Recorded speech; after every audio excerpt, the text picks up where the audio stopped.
Dear children, we are beginning with our new chapter, Structural Organization of Animals.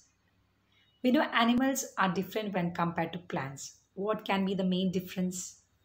Plants are non-motile, whereas animals are motile. That means animals require greater amount of energy. And in order to facilitate vast amount of the animal tissues in the animal body are living, whereas majority of the tissues in the plants are dead just because they have less energy requirements. And now let us learn in this chapter the different types of animal tissues which is present in the animal body. And let us learn about its functions in detail. So let us learn what is a tissue. We all know what is a tissue. A tissue is a group of cells. It is a group of cells which have similar structure and function and also a common origin. So a group of similar cells having a specific structure, a specific function and origin is called as a tissue. The animal tissues are of 4 categories. They are the epithelial tissue, the connective tissue, the muscular tissue, and last, the nervous tissue or neural tissue. So let us begin with the epithelial tissue and its functions. The epithelium or the epithelial tissue, it has a free surface that faces either the body fluid or the outside environment. It covers or lines the body or the different body parts. So epithelial tissue on its free side, it is facing either the outside environment or it is facing the body fluids, and it is covering or it lines the body or the body parts. And cells of these epithelial tissue, they are compactly arranged with little intercellular matrix. The filling or the cementing material is very less between the cells. So there is very little intercellular. Intercellular means between the cells. So the intercellular matrix is very little and they are compactly arranged. We can see the compactly arranged epithelial tissue without or very little intercellular matrix. The epithelial tissue are of 2 types. They can be either simple or they can be compound. Why are they differentiated as simple or compound? From this figure itself, we are able to understand. Simple epithelial tissue means they are composed of only a single layer. Whereas compound epithelium, they are multi-layered. First, let us learn about the simple epithelium, which is made up of a single layer of cells. The simple epithelium, again, they are categorized into 3. The squamous epithelium, the cuboidal epithelium, and the columnar epithelium. And it lines the body cavities, ducts, and tubes.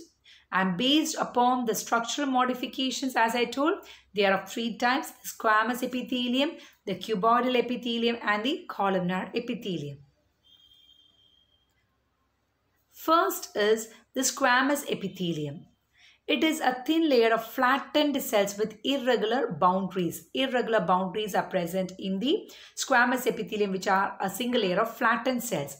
And they are found, where are they found? They are found in the walls of the blood vessels and in the lung alveoli.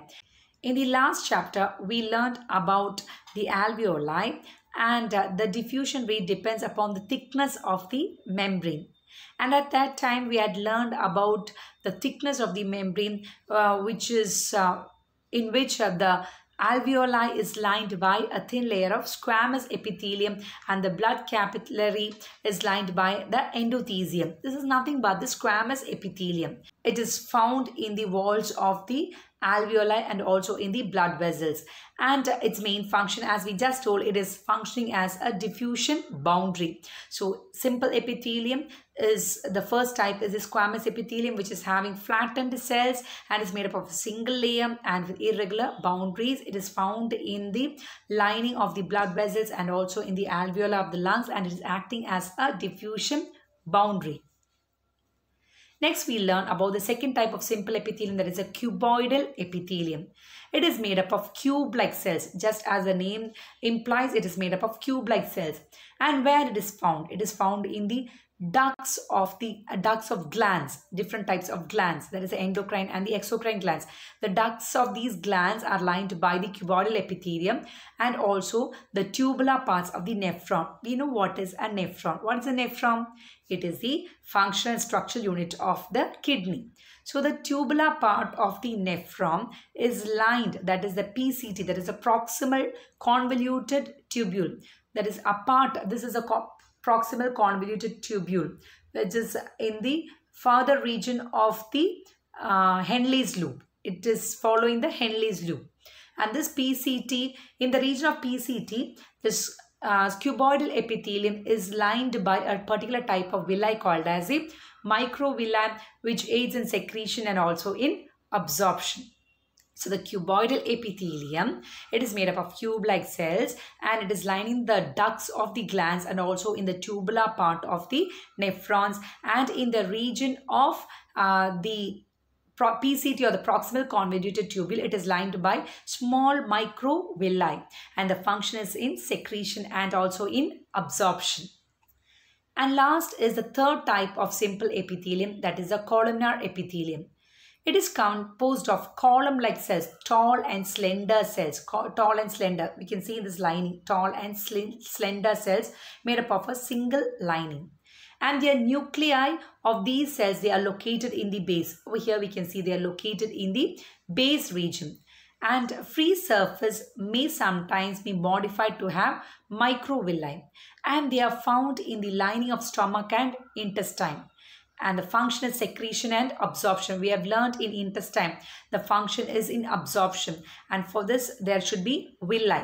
The villi are lined by, or it is at the end of villi, there are microvilli.